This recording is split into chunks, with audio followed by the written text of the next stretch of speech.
Alors, on est à la parashat Vayetse. D'accord? Donc, comme on cherche toujours un rapport entre la paracha et la halakha, j'ai trouvé, en tirant un peu par les cheveux, que dans la parasha de Vayetse, on apprend les Sheva Brachot. C'est Lavan qui nous apprend que quand on se marie, il y a 7 jours de fête. Ce qui dit, attends de finir les 7 jours de celle-là, et après tu épouseras la deuxième. Donc de là à la halakha, on dit que quand on se marie, on a droit à 7 jours de fête. Et donc quand on fait une fête, on mange du pain. On mange des pains. Et donc ça nous ramène au fameux... à la nécessité d'avoir des pains entiers. Donc, dans un mariage ou dans un brit mila, etc., s'il n'y a pas de pain entier, on fait avec des tranches. Mais le Shabbat et le Yom Tov, on a besoin, en souvenir de la manne, d'avoir des pains entiers. 2 pains entiers. Par contre, ce qu'on appelle lechem mishne, les pains entiers, les pains doubles. D'accord? Lechem mishne, double pain. Alors, qu'est-ce qui se passe? Nagid, admettons que vous avez oublié de décongeler des pains. D'accord? Est-ce que vous avez le droit de faire motzi sur des pains congelés? Alors, la réponse, c'est évidemment que non. Parce que on ne mange pas du pain trop froid. D'accord? Bon. Maintenant, une autre option, si vous en avez un qui est décongelé, mais l'autre ne l'est pas. Donc, vous sortez votre pain décongelé ou frais, peu importe, qui est mangeable, et vous avez besoin d'un deuxième pain. Que faites-vous pour le deuxième pain?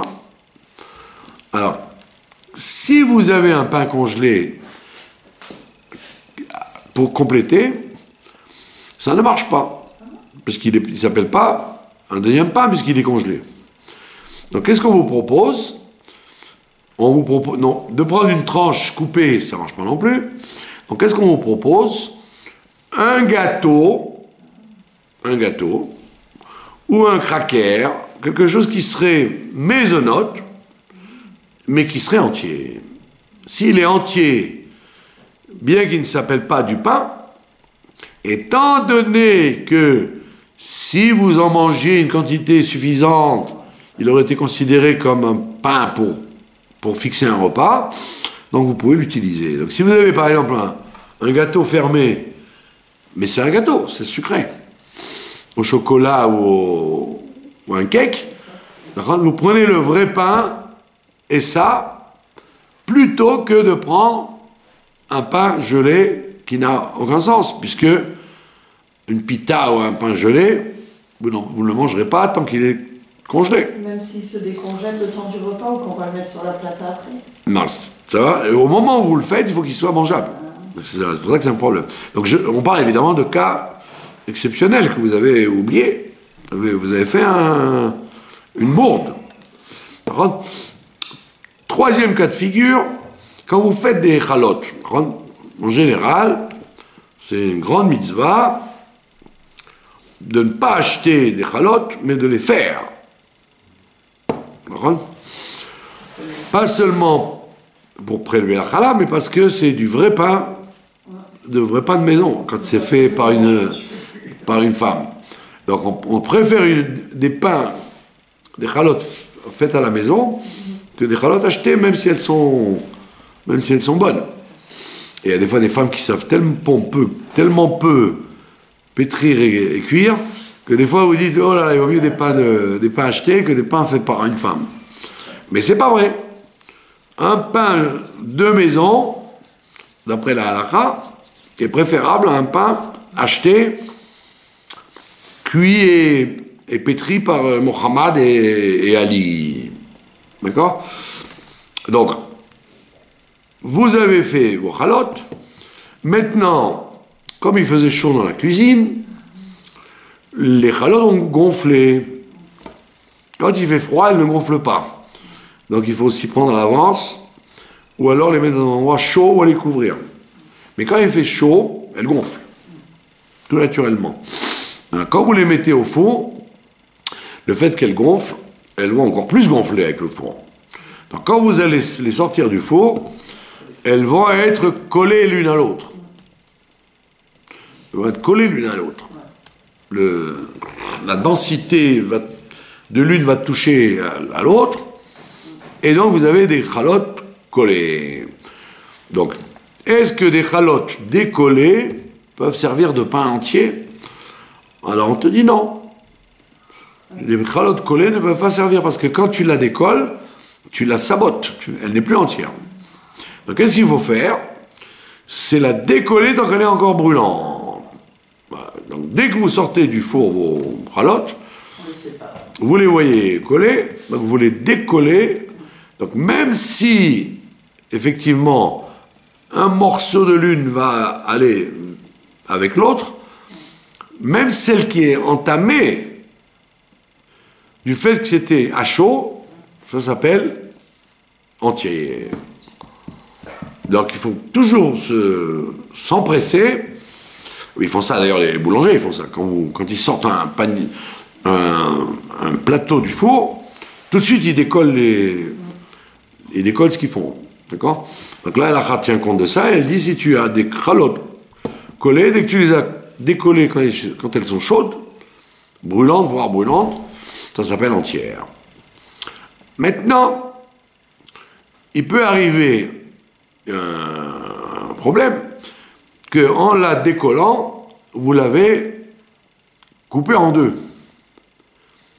Vous avez tellement essayé de la décoller, alors elle est collée au papier par exemple, ou elle est collée au fond du four, et quand vous avez essayé de la bouger, eh ben, malencontreusement, les deux morceaux se sont défaits. Alors, elle s'appelle toujours une challah entière? Non. Elle ne s'appelle pas une challah entière, il faut qu'elle soit complète pour être entière. Donc, qu'est-ce que vous faites à ce moment-là? Hein? Vous avez une idée? Eh bien, tout simplement, vous prenez un cure-dent, ou une fourchette, ou un couteau, et vous enfoncez, comme c'est chaud, vous enfoncez un côté le couteau et de l'autre côté vous enfoncez l'autre côté. Donc elles tiennent artificiellement par le couteau qui est au milieu ou le cure-dent qui est au milieu. Et à ce moment-là, elle s'appelle entière réellement, même si vous savez très bien que quand vous allez faire ça, sans tirer trop, les deux morceaux vont se détacher. Et à ce moment-là, elle s'appelle une challah entière. Quatrième cas de figure, c'est le cas où vous avez des pains sous plastique découpés déjà. Vous avez acheté votre pain et vous avez mis dans la machine, et la machine vous les a coupés en tranches, et après vous les avez mis dans un plastique. Ou vous l'avez acheté comme ça. Il y a des pâtisseries, des boulangeries qui vendent des pains en tranches, mais déjà coupés. Entiers, mais en tranches. Alors, il y a le Rav Goren, qui était l'ancien grand rabbin d'Israël, il disait que il amenait ça sur la guerre. Il a écrit un livre qui s'appelait le Shulchan Aruch de la guerre. Pour les religieux qui font la guerre, l'armée et la guerre, il y avait des tas et des tas de questions qui se posaient. Par exemple, sur le canal de Suez, pendant la guerre de Kippour, les camions entiers amenaient de l'eau, mais il n'y avait pas assez d'eau pour faire les Netilat Yadayim. Donc, ou tu fais les Netilat Yadayim, ou tu bois. Donc, comme c'est plus urgent de boire que de faire des Netilat Yadayim, il proposait aux soldats qui voulaient manger du pain de manger du pain sans toucher le pain, en enveloppant les mains dans du plastique ou du papier, pour éviter de gaspiller l'eau à Netilat Yadayim. Et dans la même foulée, il pose la question, si le soldat, moi ça m'est arrivé plusieurs fois, le soldat n'a pas de chalotte pour Shabbat. Mais la boulangerie, elle lui a donné des chalottes en tranches, de pain sous plastique en tranches. Est-ce qu'un pain coupé en tranches s'appelle un pain entier? Alors ils disent, tant que tu l'as pas enlevé du plastique, il s'appelle un pain entier. Puisqu'il est rendu entier par le fait qu'il est hermétique dans son plastique. Donc il ne faut surtout pas l'ouvrir, parce que si tu le sors, alors tu as des tranches, tu n'as pas un pain. Donc si tu l'as ouvert et tu as mis les tranches dehors, c'est pas bon. Donc tu remets toutes les tranches et tu reformes le pain, tu remets le plastique, même si tu ne le fermes pas comme il faut, le fait d'avoir mis un plastique, c'est comme si on l'avait laissé entier. Donc si vous avez oublié de déjeuner une challah, et vous avez par contre un pain frais, mais il n'est pas entier, il est en tranche, vous avez le droit d'utiliser le pain en tranche comme pain entier pour servir de deuxième pain et même de premier pain si vous n'avez pas d'autre. Est-ce que si on a pris quelques tranches, ou les enfants ont pris quelques tranches, est-ce qu'on peut le reconstituer avec des tranches en moins? Non. Il ne faut pas des tranches en moins, il faut le pain tel qu'il était. Ça ne marche que si c'est un pain réellement entier. Mais en ce qui concerne la taille, on n'est pas non plus regardant. Quand on dit du pain entier, c'est pas important qu'il soit une challah de khatan, de 1 mètre de long, ou que ce soit des petites larmagnottes des larmagnottes de mariage, là, où on met sur la table, sur chaque table, on met sur chaque assiette. Pareil, si c'est un pain entier, à partir du moment où il fait kazaït, il faut qu'il fasse au moins kazaït. Donc si c'est des petites boules, ça ne marche pas. Mais il faut que ce soit au moins un pain qui fasse à partir de 30 grammes. Ça s'appelle un pain entier. Maintenant, si vous en avez un très grand et un très petit, ça ne change pas non plus. C'est pas grave. C'est pas... Tout ça, pourquoi? Parce que cette mitzvah de pain entier, lechem mishné, c'est une mitzvah des rabbanan. C'est une mitzvah que les rabbanan nous ont instaurée. Donc, si ça avait été de la Torah, comme les 12 pains du Beth Amikdash, ou les 2 pains de Shavuot qu'on offrait au Beth Amikdash, là, vous êtes obligés de respecter les quantités, la longueur, la fraîcheur, la largeur. Mais étant donné que ce n'est que des rabbanan, les rabbanan n'ont pas été embêtants de vous obliger à choisir quelles céréales vous allez prendre. Donc vous pouvez prendre du blé, ou de l'épeautre, ou du seigle, ou de l'orge. Une des 5 céréales, ça n'a aucune importance. Pas comme Beth Amikdash, mais il fallait que ce soit de la farine blanche. Donc vous n'êtes pas obligé que ce soit de la farine blanche. Surtout qu'aujourd'hui, avec la propagande végane et tous les idioties du monde moderne, qu'on a condamné la farine blanche comme si c'était une catastrophe. Si vous supportez la farine blanche, aucune raison de vous en priver. Donc toi, tu veux faire les 2 pains, mais tu as des pains de toutes sortes de familles. Du seigle, tu as des pôtres, etc. Et ça n'a pas d'importance. À partir du moment où ça fait partie des 5 céréales, c'est bon. 5e cas de figure, si vous ne supportez pas les céréales, il y a de plus en plus de gens, je ne sais pas si c'est vrai ou si c'est artificiel ou si les corps ont changé, il y a de plus en plus d'individus, hommes ou femmes, qui ne supportent plus les céréales, qui supportent difficilement les légumineuses, le maïs, le haricot, le petit pois, etc., mais qui ne supportent pas les céréales. Donc comment ces personnes-là vont-elles faire après le kidouche, vont-elles faire le repas? Y a-t-il une obligation de faire un repas avec du vin, avec du pain, avec de la viande, avec du poisson. Est-ce qu'il y a des règles où en fait, ça n'a aucune importance? Il y a par exemple quelqu'un dans la communauté, il a une infection dans le système digestif et il n'a pas le droit de manger aucune céréale pour l'instant. Il prend des antibiotiques, etc. Donc qu'est-ce qu'il mange? Des légumes. Il mange que des légumes, de la viande, du poisson, mais jamais rien à base de céréales. Même si vous avez un fond de céréales sur quelque chose, un schnitzel, eh ben il ne le supporte pas. Donc qu'est-ce qu'il fait Shabbat? Il a fait son kidouche, maintenant il mange quoi? Alors en vérité, il mange ce qu'il veut.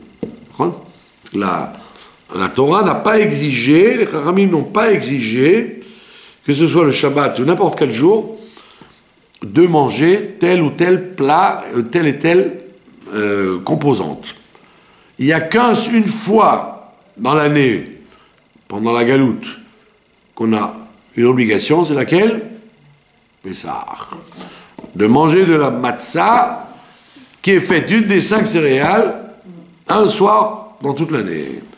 Sinon, vous pouvez manger tout ce que vous voulez quand vous voulez. Vous n'êtes pas obligé de vous imposer à manger du poisson, ou de la viande, ou de la farine, ou du vin. Vous avez le droit de faire kavod à Shabbat ou Yom Tov avec ce que vous avez envie de manger pour faire kavod.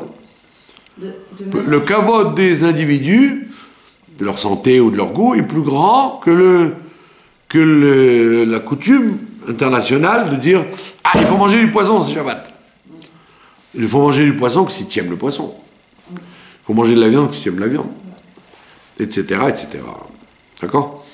Est-ce que le riz pose problème? Parce qu'on m'a dit que le riz, on est obligé de faire motzi quand on mange du riz parce qu'il pose problème en tant que céréale. On sait pas, on fait maisonnote dessus, mais on peut pas faire à la mechia.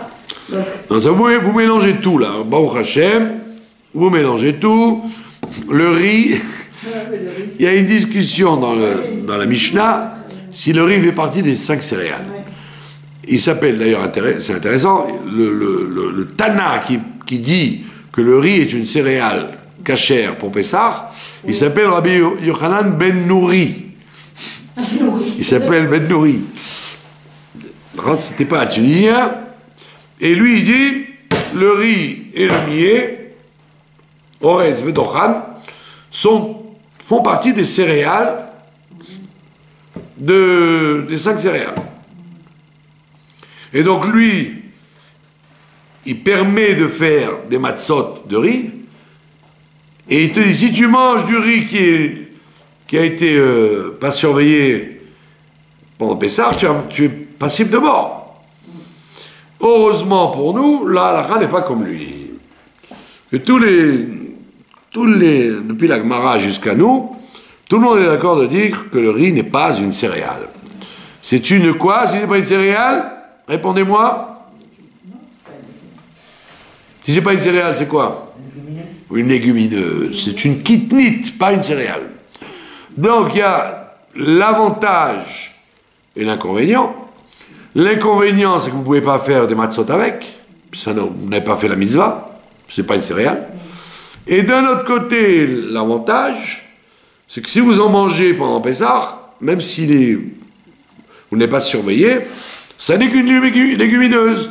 Donc, comme dit le Rambam, c'est une différenciation un peu compliquée à comprendre, que ça ne s'appelle pas les achmitz, ça ne s'appelle pas fermenter, ça s'appelle pourrir. Les céréales pourrissent, elles ne fermentent pas. Les haricots, par exemple. Les haricots, quand vous les faites bouillir, ça gonfle et ça pourrit. Le grain de sésame, le petit pois, le riz, tout ça, ça ne fermente pas, ça fait que pourrir. Donc c'est une différence fondamentale. Donc il n'y a pas la Torah n'a jamais parlé de pourrissement, elle a parlé de fermentation. D'accord? Donc maintenant, sur un autre plan, à part Pessah, étant donné que c'est une légumineuse particulière, elle n'est pas comme le petit pois ou le maïs. D'accord ? Donc, ça fait couler beaucoup d'encre. C'est quoi son statut? D'accord ? Alors le Shulchan Aruch, il dit, et c'est là où le problème commence, c'est qu'il dit, on devrait faire mésonote de l'huile sur lui parce qu'il nourrit. Oui. Comme son nom l'indique, Rabbi Yochanan ben nourrit. Il nourrit, c'est pas comme le petit pois ou le haricot. D'accord? Mais d'un autre côté, il nourrit peut-être.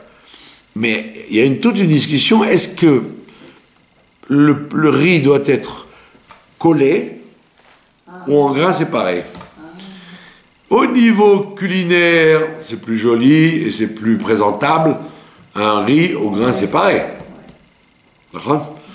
Mais au niveau halachique, si les grains sont séparés, ça n'est pas nourrissant comme quand les grains sont collés. Pareil avec la céréale. Des grains de blé séparés ne nourrissent pas autant que des grains de blé collés qui deviennent du pain ou du gâteau. Donc on voit bien que la définition de nourrir est différente au niveau diététique et au niveau culinaire si les grains sont collés ou pas. Première question.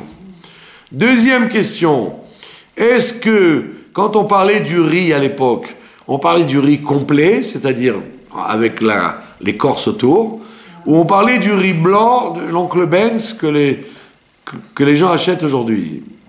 Ça aussi, c'est une deuxième question. D'accord?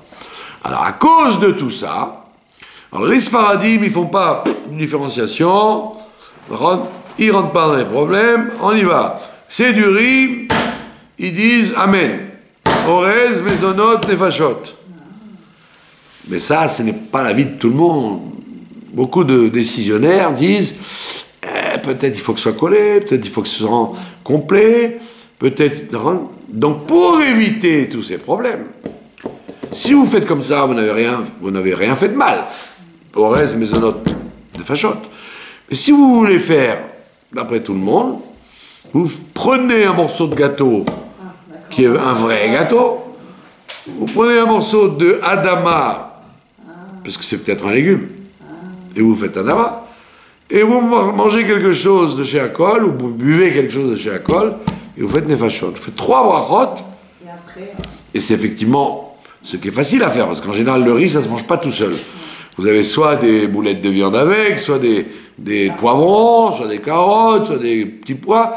Donc c'est pas difficile de trouver du Adama et un verre d'eau pour faire chez Akol. Ce qui reste, c'est de faire un maisonnote. Donc vous prenez un morceau de cracker, même cassé en morceaux dans votre placard, et vous dites, si c'est du maisonnote, je l'acquitterai avec mon maisonnote. Si c'est un légume, je l'acquitterai avec mes petits pois. Et si c'est un nefashot, si c'est un néché Akol, je l'acquitterai avec mon verre d'eau. Ça, c'est le mieux à faire. Maintenant, le plus rigoureux, ça c'est le plus embêtant, c'est de le manger dans le repas. Mais en général, les gens, ils préfèrent. Pourquoi ils mangent du riz? Pour éviter de manger du pain, justement. Pour éviter de faire motzi. Donc, c'est pas très jouable de dire on va le manger dans le repas pour être orthodoxe. Voilà. Bon, donc, ça, c'est une autre question. Mais dans le Shabbat, évidemment, vous ne pouvez pas vous rendre quitte avec du riz pour faire le chamishnet, bien évidemment. Mais si vous n'avez rien à manger, vous ne voulez rien manger, vous avez le droit de manger tout, même pas du pain. Il y en a un, il m'a dit un jour, il n'y en a pas qu'un d'ailleurs, il m'a dit un jour que comment ça se fait que chez le rabbi, le Shabbat midi, qu'est-ce qu'il faisait chez le rabbi? Il mangeait un morceau de gâteau avec le kiddush jusqu'au soir. Il mangeait rien.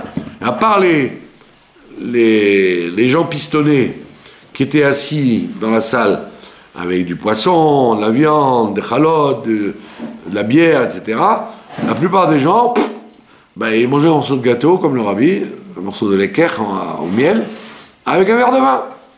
Et ça jusqu'au soir. Alors évidemment, si tu es scrupuleux, Shabbat, de bien manger, tu as mal fait ton Shabbat, de manger un morceau de gâteau de 1h de l'après-midi à 6h du soir. Mais le rabbi le faisait bien. Et pourquoi? Parce qu'on a dit, toute la mythologie, qu'il faut manger du poisson, il faut manger de la viande, il faut manger ça, tout ça, c'est parce que les êtres humains, ils aiment ça. Mais les êtres humains qui n'aiment pas ça, on les oblige pas. Aujourd'hui, vous voyez bien que la guerre que font les gauchistes dans le monde pour empêcher les gens de manger de la viande. Et ils vous pourrissent la vie, ils vous racontent des mensonges, c'est une religion, c'est devenu une religion. Et ils vous pourrissent la vie dans les sites sociaux pour raconter les souffrances des poulets, et le drame des saumons, et les crises cardiaques des taureaux. Et pire que ça, maintenant ils ont inventé un nouveau truc qui marche. Que pourquoi il y a un refroidissement de la planète, un réchauffement de la planète, c'est à cause des pets de vaches. Oui, madame. Parce que les vaches, dans le monde entier, en Argentine, flatulent. Et donc c'est ça qui fait le trou d'ozone. C'est joli, non? Mais comme les gens, Baruch Hashem, deviennent de plus en plus bêtes, de plus en plus naïfs, ils le croient. C'est évidemment pas les autobus, ni les voitures qui polluent l'atmosphère. Ce n'est que les pauvres vaches en haut de la Suisse ou au fin fond de l'Argentine. C'est elles qui nous font le trou de l'ozone. Donc il y a une politique, une religion, c'est carrément une religion, une date nouvelle de condamner les gens qui mangent de la viande et de les regarder comme si c'était des assassins. Donc on voit bien qu'en fait, le Shulchan Arour, les livres, quand ils vous disent c'est bien de manger du poisson Shabbat, c'est bien de manger de la viande, c'est bien parce que la plupart des gens aiment ça. Mais si les gens n'aiment pas ça, qu'ils n'en mangent pas. C'est pas la fin du monde si tu n'en manges pas, si tu n'aimes pas ça. D'accord?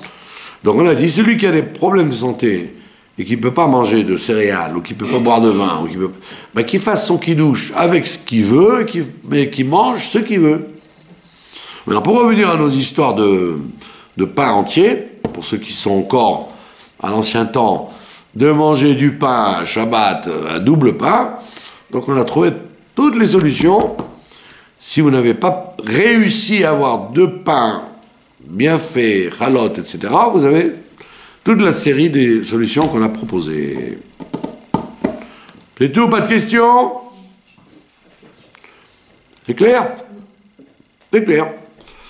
Voilà. Maintenant, la paracha de Vayetse, donc à part cette histoire de festin que Lavan a proposé, la paracha de Vayetse, elle pose plusieurs problèmes. Monsieur Yaakov Avinu est envoyé en shlichut, il est en mission par sa mère et son père, de ne pas rester en Eretz Israël et d'aller à Aram Naharaim pour se marier. Donc il n'est pas en mission, son père et sa mère lui ont pas dit va nous chercher un verre d'eau ou un litre de lait. Il est en mission pour se marier. Donc c'est pas une mission du domaine général, c'est une mission sacrée. Mission sacrée. Lui, il fait tout ce qu'il faut.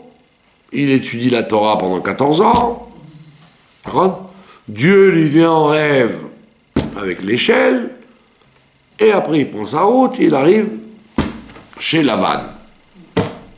Donc, on n'a pas vu jusque-là que le tzaddik a fait une erreur ou une faute. Or, il est écrit que Lo teune la tzaddik kol ra. Le tzaddik n'aura jamais d'accident. On ne fait pas un accident au tzaddik. Celui qui est pas tzaddik, qui a un problème, une transgression sur lui, on peut lui faire un problème. Il est sensible à ça. Il est susceptible de supporter ça. Mais un tzaddik, on ne lui fait pas de problème. On ne lui fait pas d'accident, aucun accident. Donc, première question qui se pose, comment se fait-il que il veut se marier avec Rachel, et il précise bien Berachel bitra ktana,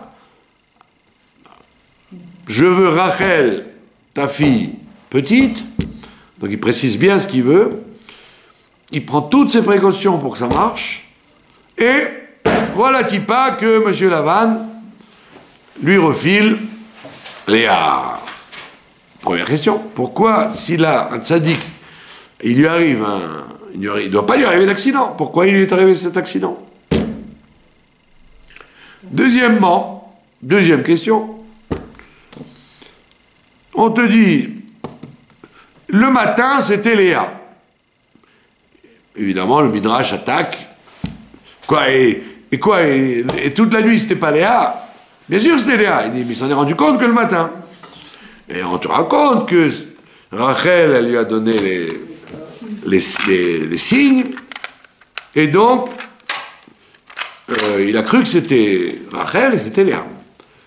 Et le matin, qu'est-ce qu'il fait? Il dit c'était Léa, ok. Il va voir son beau-père et il lui dit Lamazé rimitani. Pourquoi m'as-tu trompé? Mais attends, mais avant d'aller voir Lavan, son beau-père, il aurait pu leur dire aux deux sœurs, venez ici, vous. C'est quoi cette histoire? En premier, il aurait dû s'attaquer aux deux intéressés avant d'aller voir le beau-père pour lui dire aïe, aïe, aïe, aïe, aïe, qu'est-ce que tu m'as fait? Et on voit qu'il ne dit rien, ni à Rachel, ni à Léa. Vous allez dire quoi? C'est Shlom Bayit? C'est pas plus Shlom Bayit que d'engueuler le beau-père. Par contre, Shlom Bayit, c'est aussi de ne pas aller faire des histoires avec le beau-père ou le père. Donc, deuxième question. Par contre, troisième question. À plusieurs reprises, si vous lisez le Rashi dans la paracha, à plusieurs reprises, on vous raconte la même chose. On vous dit pourquoi Léa, elle avait des petits yeux? Parce qu'elle n'arrêtait pas de pleurer, parce qu'elle croyait tomber dans le lot de Esav. Parce qu'il disait, tout le monde dit, il y a 2 garçons chez Rivka, et il y a 2 filles chez Lavan. Les 2 frères et sœurs, 2 garçons, 2 filles, donc l'aîné va se marier avec l'aîné, la cadette avec le cadet. Et donc, Léa pleurait, Enaïm raconte, elle avait des yeux tout petits, à force de pleurer. Première fois qu'on vous dit ça. Deuxième fois, on vous dit, Rachel a eu peur que sa sœur tombe dans les bras de Esav, donc elle lui a transmis les Simanim. Encore une fois, on a peur de se marier avec Esav. Troisième fois, quand Rachel n'a pas d'enfant, elle dit à son mari, il faut que j'ai des enfants, sinon je suis morte, etc. Et qu'est-ce qu'il dit, Rachi, encore une fois? Elle a eu peur que n'ayant pas d'enfant, alors que ses sœurs, sa vraie sœur et ses demi-sœurs, Zilpa, Bila, en avaient, n'ayant pas d'enfant, il allait la renvoyer et elle allait se marier avec Esav. Donc on voit bien que c'est un bulldozer que Rachi ramène 3 fois, que c'est obligé de faire un mariage Rachel et Léa et Yaakov et Esav. C'est obligé. Parce que tout le temps, tout le monde a peur de ça. D'accord? Donc toutes ces questions-là, on va les régler avec une réponse. Toutes ces questions-là n'ont besoin que d'une réponse. C'est quoi la réponse? C'est que quand, dans la paracha d'avant, quand Esav revient de la chasse, il commence à pleurer, parce que son père lui dit, mais ça y est, j'ai déjà béni, c'est fini. Quoi, papa? Quoi, tu as déjà béni? Fais-moi une bracha, au moins un mois. Mais si tu as fait à mon frère, d'accord, mais fais-moi un mois. Mais ça ne sert à rien, parce que je lui ai fait une bracha énorme. Je lui ai dit, tout ce qui est que ton frère sera esclave. Ton frère sera esclave de toi. Ça veut dire, dans la halakha, un esclave, tout ce qu'il achète, tout ce qu'il a comme cadeau, tout ce qu'il reçoit comme trouvaille, rien ne lui appartient, tout est à son maître. C'est-à-dire que tout ce que je peux te faire comme bracha, ça sera à ton frère, de toute façon. Il est devenu l'aîné et en même temps ton maître. D'accord? Donc ça veut dire quoi? Ça veut dire que même au niveau de la femme, même la femme que tu aurais dû avoir, elle est à lui aussi. Donc, Monsieur Yaakov, il vient avec ses idées à lui, en disant, moi je veux Rachel, c'est tout. Mais il n'a pas posé la question, si je suis l'aîné, si je suis le cadet, je veux Rachel. Tu veux Rachel dans ce monde-là. Mais là-haut, on dit hop, hop, hop, hop, hop, hop. Comment tu veux Rachel? Tu as pris tu es devenu le premier-né, la Ron. Si tu es le premier-né, tu dois te marier avec la première-née. Donc ne viens pas exiger, la Ron, quand ça t'arrange, de prendre la cadette alors que tu es l'aîné maintenant. Tu es l'aîné. Tu as pris à ton frère le droit de naissance et ton père a confirmé que tu es l'aîné. Donc, ton vrai zivoug, ça n'est pas Rachel, c'est Léa. Donc automatiquement, on n'a pas piégé, c'est pas que le tzaddik a un accident. On a dit un tzaddik ne peut pas avoir d'accident. Alors qu'est-ce qu'il y a eu? Il n'a pas eu d'accident. C'est la justice qui a été faite. Tu es marié en fait en haut. Tu as fait un échange de partenariat. Ta vraie partenaire de vie, c'est plus Rachel, c'est Léa. Donc c'est normal que malgré l'apparence d'une tromperie, on a remis les pendules à l'heure. On a refait tomber les choses sur leurs pieds. Et voilà pourquoi Monsieur Yaakov ne s'en prend pas aux deux jeunes filles. Parce qu'il dit, effectivement, j'aurais pas dû me marier avec Rachel, j'aurais dû me marier avec Léa. Donc la seule question qu'il a, c'est pas pourquoi les deux jeunes filles l'ont roulé. Il dit non, ça c'est d'en haut, j'ai très bien compris ce qu'on vient de faire. Je n'ai pas eu d'accident et on m'a pas roulé, on m'a au contraire remis les choses sur leurs pieds. Donc la question qui me reste, c'est que pourquoi lui, Lavan, qui n'est pas du tout préoccupé par la justice et par la métaphysique, pourquoi lui, il a voulu, c'est rentré dans son programme à lui d'appliquer le programme divin. La question, elle est sur toi, Lavan, comment se fait-il que tu as eu le mérite de me remettre les pendules à l'heure? Alors qu'il n'avait aucune intention de faire du bien. Et l'autre lui répond tout simplement, bah, tu sais, chez nous, on ne marie pas la deuxième avant la première. Donc, bien que ce soit un argument un peu tiré par les cheveux, puisqu'il aurait pu lui dire, bah, tu n'avais qu'à me le dire. Au départ, tu n'avais qu'à me le dire. C'est vraiment un argument à 2 shekels, un argument qui ne vaut pas grand-chose. Chez nous, on ne fait pas le mariage de la deuxième avant la première. Ça veut dire, donc c'est un argument tout faible, fallacieux, et Yaakov, il accepte quand même en disant, voilà, j'ai très bien compris, même toi, tu es manipulé par en haut. Voilà. Tu racontes n'importe quoi, parce qu'en d'en haut, il fallait que tu me fasses le coup. Tu savais pas que tu étais l'objet d'Hachem. Voilà, tu ne savais pas, et ça tombe très bien, parce que moi je croyais que tu avais un programme particulier. Tu me racontes un argument, c'est comme à l'école, pourquoi n'avez-vous pas votre cahier? Parce que le chien l'a mangé. Le chien a mangé mon cahier. On la connaît celle-là. Quand tu as eu un devoir que tu n'avais pas fait, tu dis, ah, j'ai fait le travail, mais j'ai perdu le cahier où il est tombé dans la bouche, un chien l'a mangé. Donc comme c'est un argument ridicule qui lui sort, parce qu'il aurait pu lui dire ça depuis le début, il n'y a pas besoin de s'appeler un ramaille, un grand rusé, pour trouver un argument aussi bête. C'est pas un argument intelligent. Et on voit que Jacob, il dit, ah bon, d'accord. Ah, c'est... Ok. J'accepte. Qu'est-ce que ça veut dire, j'accepte? C'est-à-dire, j'ai compris que tu es manipulé par Dieu encore plus, et que moi, en vérité, on m'a remis mon devoir, alors que j'avais cru l'oublier. Et donc là, et ça répond à la troisième question.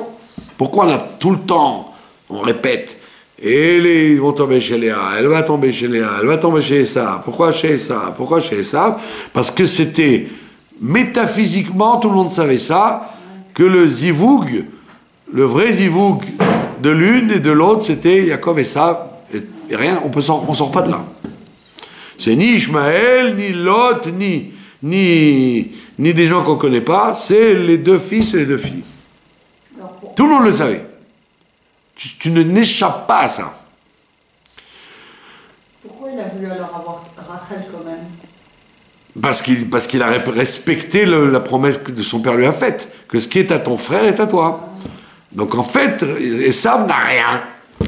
Donc moi je dois avoir le zivouk qui m'était destiné à la naissance, et le zivouk qui m'a été détourné quand on a changé quand je suis devenu moi-même le Bechor. Et pourquoi elle pleure alors? Donc pardon? Pourquoi Rachel elle pleure, elle dit si je n'ai pas d'enfant, je vais être avec. Mais parce qu'elle ne sait pas ça, elle.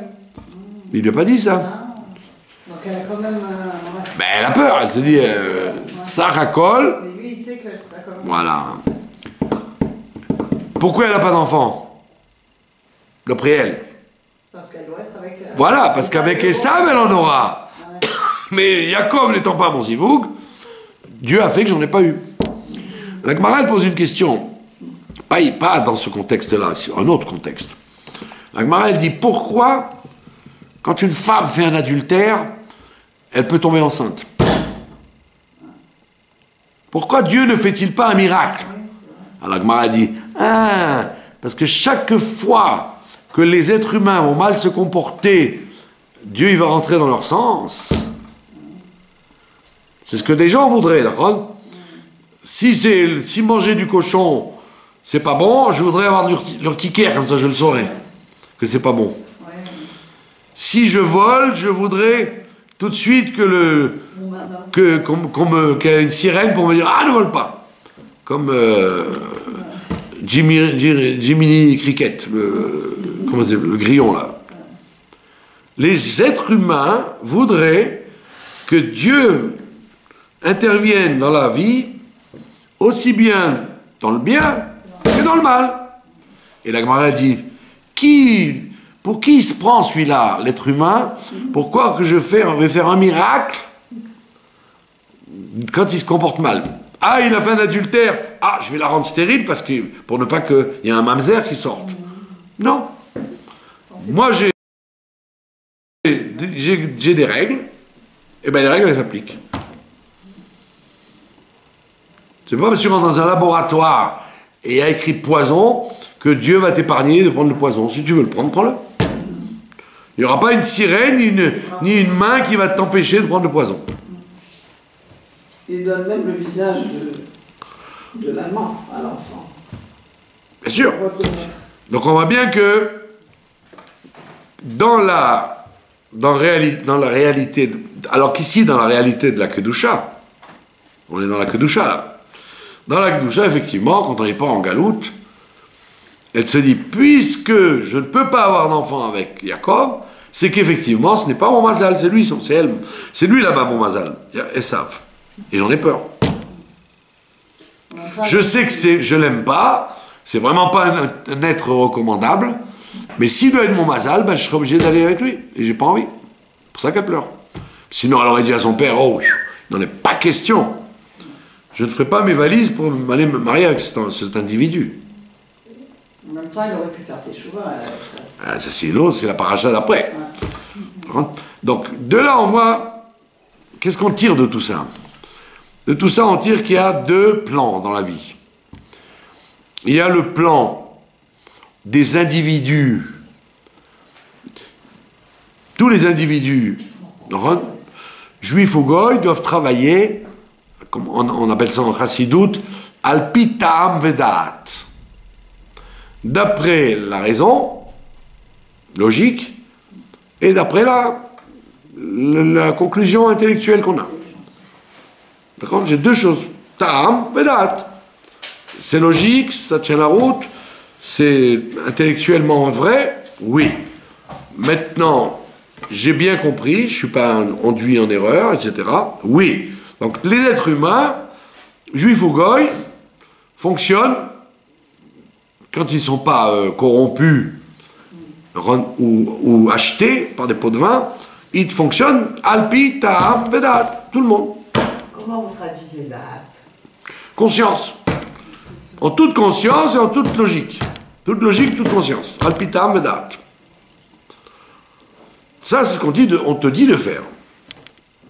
On te dit, ne fais pas de choses absurdes en disant il y aura un miracle, tout ira bien.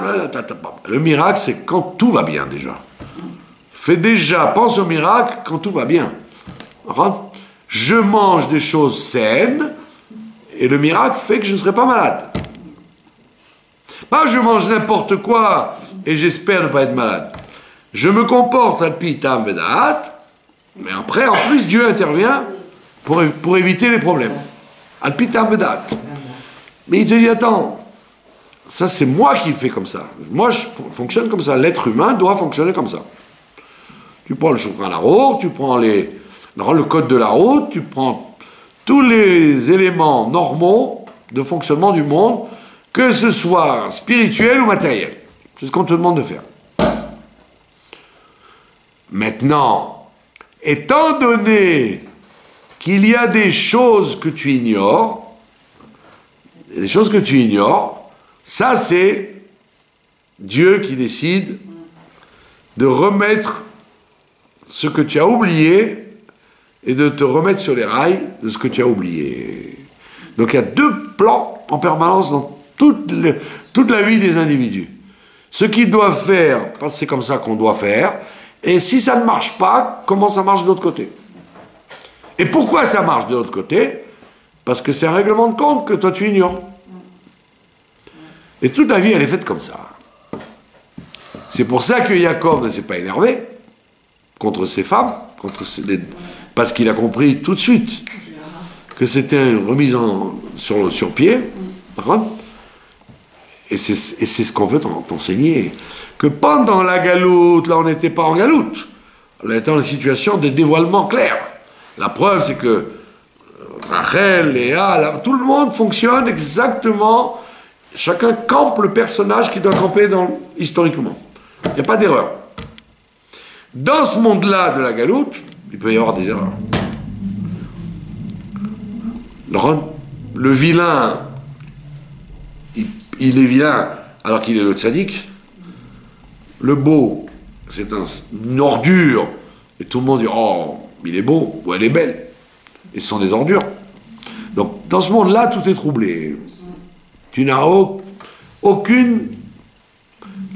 on t'a brouillé les pistes et tu ne sais pas comment ça marche du tout. C'était la grande question de mon cher Rabbeinu au Sinaï quand il a dit pourquoi Tzadik Veralo, pourquoi le Tzadik il a des problèmes et pourquoi le Racha Vetomlo, le Racha tout va bien pour lui.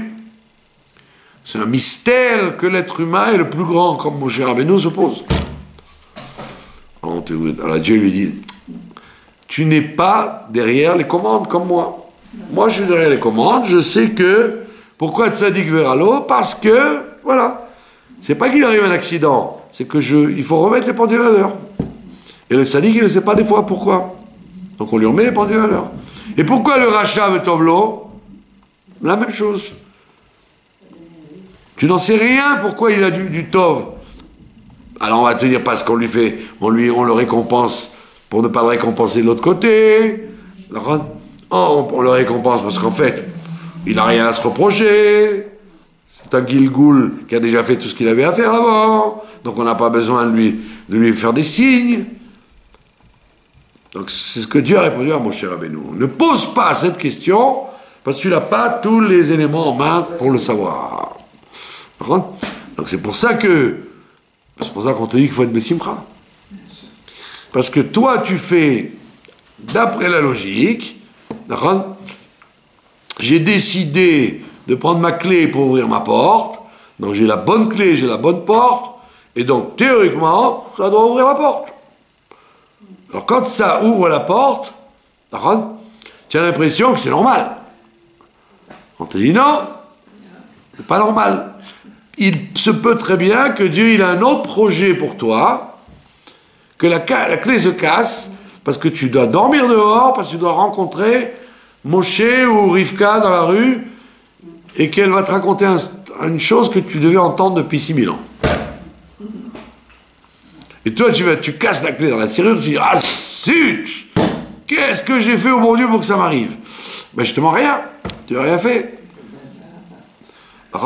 Donc toi, tu dois demander à Dieu toujours de te brancher sur la vie, qu'elle soit d'après Alpi Ta'am Vedat.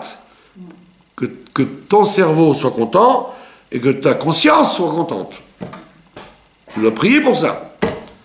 Ne demande pas à Dieu, je t'en supplie, fais justice, fais comme tu l'entends, remets les pendules. Non, non, non. Merci, Toda Rabba. Je voudrais que Dieu m'amène al pitam vedaat sans que j'ai besoin d'en baver. D'accord? J'ai pas besoin, je veux pas de trou dans la voiture, dans le pneu. J'ai pas besoin.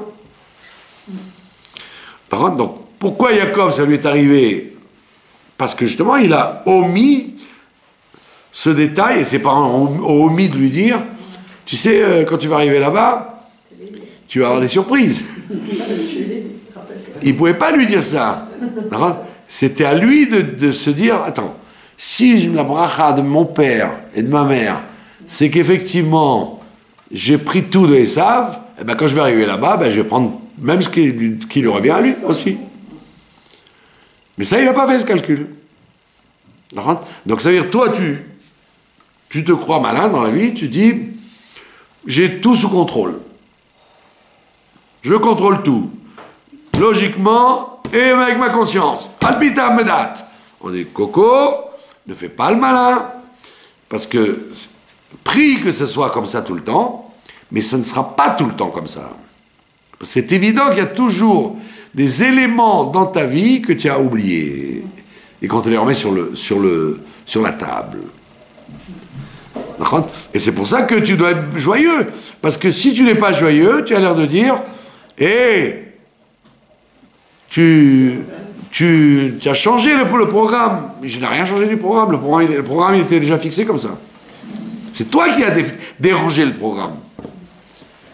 Donc tu dois prier chaque fois, chaque jour, que Dieu t'inspire dans tes choix comme c'est le mieux pour ce monde-là et pour le monde d'en haut. De faire un chilouv de ce qui doit être et de ce qui est. Marier les deux. Et si tu fais pas ça, si tu crois que Alpita Veda, tout marche comme je l'entends, on te dit, tu as oublié une donnée, et cette donnée, elle peut te coûter très cher. Et c'est ce que je dis tout le temps en ce moment, enfin depuis longtemps d'ailleurs. Vous voyez que dans la vie, il y a des gens qui font des mauvais choix. Quand tu achètes une machine à laver, c'est pas ça. Elle se déglingue au bout de 3 mois. Quand tu as acheté une mayonnaise, elle te réussit pas, elle te fait mal au ventre, et puis en plus, tu as payé 3 shekels en plus. Tout ça, tu peux réparer. Allez, yallah. Ta machine à laver, elle ne marche pas, achète une autre. Capara pour l'argent. Tu achètes une mauvaise mayonnaise, allez, c'est pas grave. Tu achètes une voiture, tu achètes une maison qui ne te convient pas. Surtout, on voit que sur le mariage, il y a une espèce de destin implacable. Que la moindre erreur que les gens font dans le mariage, ils se la mangent, comme on dit, toute leur vie. C'est rare. Moi, je connais une jeune fille qui a, par 2 ou 3 fois, voulu présenter quelqu'un. Et chaque fois, ça a foiré. En dernière minute, bam, le mariage n'a pas eu lieu. Alors tout le monde lui a dit, oh la pauvre, c'est terrible ce qui t'arrive. Mais en vérité, rien du tout. À chaque fois, il s'est révélé que c'était des gens dingos. Et donc Dieu l'a aimée, parce qu'elle est, au lieu de se coller un fou toute sa vie, elle a été épargnée de ça. Mais il y a plein de gens, non, ils ne sont pas épargnés de ça.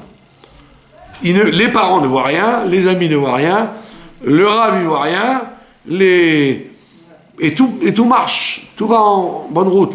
Alors tu dis, attends, mais si le ciel lui était tombé sur la tête avant qu'elle aille sous la roupa, elle ne se serait pas mariée avec ce fou ou ce pervers narcissique. Pourquoi? Et ça, c'est une grande question que je n'ai pas résolue. Une espèce de mystère. Pourquoi Dieu, quand les gens ils ont pourtant mis toutes les cartes de leur côté, pourquoi il arrive qu'il y ait quand même une catastrophe? Ça veut dire quoi? Ça veut dire que les gens n'ont pas prié comme il faut, ils n'ont pas su prier, demander à Dieu, je t'en supplie, fais quelque chose pour que les choses soient claires. Il y a plein de gens, vous voyez des tas et déjà de couples qui font des catastrophes, qui sont des catastrophes. Et quand le divorce a lieu, vous dites, mais ouf, c'était inévitable. Ah, qu'est-ce que vous allez répondre? Qu'il fallait que ces Neshamot, elles naissent par le zivouk de Rivka et Yitzhak. Des fois, vous êtes désarmé. C'est pour ça qu'on te dit, l'élément le plus fort pour que ce qui marche à l'pitam vedat soit bien, c'est de prier, la prière. Et c'est pas pour rien que nous avons à la fin de la galoute, la plus grosse galoute qui soit, c'est la galoute d'Ishmaël. Le Mefarshim, Ibn Ezra, Maral de Prague, beaucoup de Mefarshim vous disent, la plus grande galoute, c'est la galoute qui n'est pas une galoute. Dans le nom, c'est la galoute d'Ishmaël. Et pourquoi Ishmaël? Parce que lui, Ishmaël, lui, il prie. Il n'a pas honte de prier n'importe où. Et alors que toi, tu dis, ah, c'est du fanatisme. Donc on te dit, c'est l'arme la plus forte, plus que la Torah, plus que les bonnes actions, la prière. Hein? La prière, c'est pour ça que la paracha en parle, le soulam, la fameuse échelle, la fameuse échelle de Yaakov, c'est la prière. Tu dois dire, je dois prier. Quand je fais Tehillim, quand je fais ma tefila, je dois demander à Dieu que ce qui est al-pitam vedat, ce qui est ma logique à moi, soit ce que Dieu va me faire. Que s'il y a un truc qui n'est pas bon pour moi, que Dieu m'épargne, qu'il me le fasse voir avant que ça soit trop tard. Et ça, c'est une très grande réussite. Donc les gens doivent mettre l'accent sur le principe de Fila. Fila, comme Dieu a écouté la voix d'Ishmaël, on te dit, à la fin des temps, on va te l'envoyer, le Ishmaël. Tu vas le voir. Et pourquoi? Pour que tu prennes l'exemple. Que si tu vois un truc qui te dérange, prie et demande à Dieu, éclaire-moi. Voilà. Je vous remercie de votre attention. Là, vous aviez dit qu'on envoie